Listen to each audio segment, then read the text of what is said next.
Et bonjour à tous, vous êtes bien sur la chaîne de Maman Nini. En avant pour une nouvelle histoire. Vous avez été sages? Vous êtes bien assis? Aujourd'hui, je vais vous lire La loutre et la grenouille. Aujourd'hui, c'est au tour de la grenouille d'être invitée à dîner chez la loutre. Et comme la grenouille est très gourmande, elle se réjouit à l'idée de goûter au bon plat de la cuisinière. Le couvert est mis. Les mouches rôties reposent sur un lit d'herbes fraîches. Il y a aussi de la compote de pissenlit, une douzaine d'escargots à l'ail des ours, du lait de chèvre et enfin des fraises des bois. Comme tout cela a l'air délicieux, s'exclame la grenouille en nouant sa serviette autour du cou. Mais la loutre a un défaut. Elle est un peu égoïste. Presque tous les animaux de la rivière le savent. Presque tous les animaux, sauf la grenouille. La voilà donc, la fourchette à la pâte, prête à se régaler. Mais la loutre, qui s'est donné beaucoup de mal pour faire ce repas, se dit soudain: il serait dommage de le partager avec cette petite grenouille qui, elle, n'a rien cuisiné.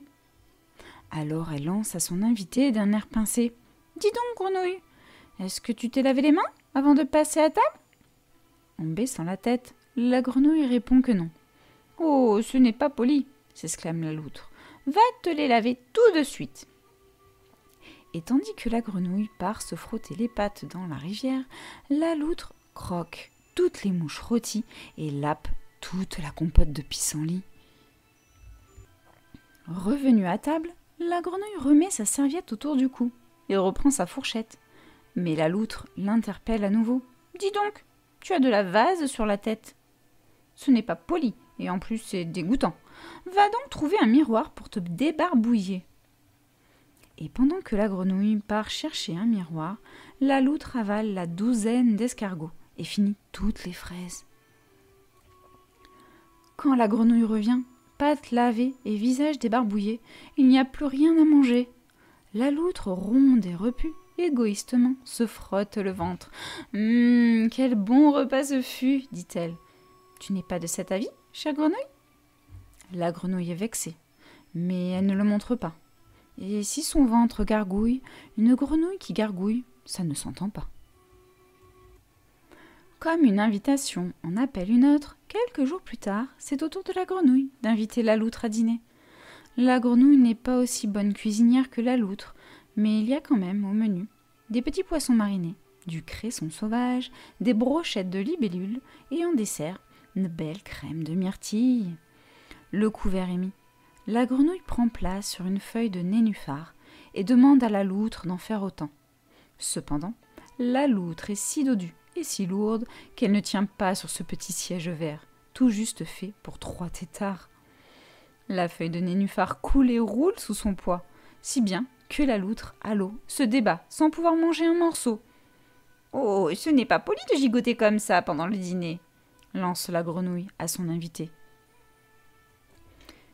Et pendant que la loutre s'essouffle et se démène sur son fragile tabouret, la grenouille, elle, se régale des poissons marinés, du cresson sauvage et des libellules grillées. Soudain, la loutre s'en va. « Tu ne restes pas pour le dessert? Ce n'est pas poli, tu sais ?» crie la grenouille, un peu perfidement. « Si, attends-moi, je reviens !» dit la loutre, qui a une idée. En fouillant dans son cabanon, elle trouve ce qu'elle cherchait.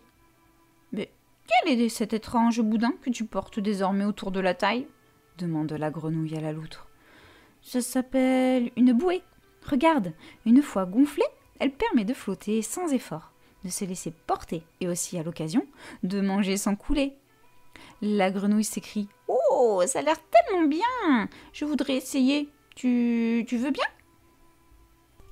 La loutre éclate d'un rire joyeux, puis elle invite la grenouille à la rejoindre. Et les voici, toutes les deux, à s'amuser, rire et tourner sur la bouée. La grenouille demande alors à son amie: « Et si nous partagions cette belle crème de myrtille qui attend d'être mangée ?»« Oh oui !» C'est ainsi que, dérivant sur leur bouée dans le courant, la loutre et la grenouille s'en allèrent, se régalant d'une crème parfumée à l'amitié.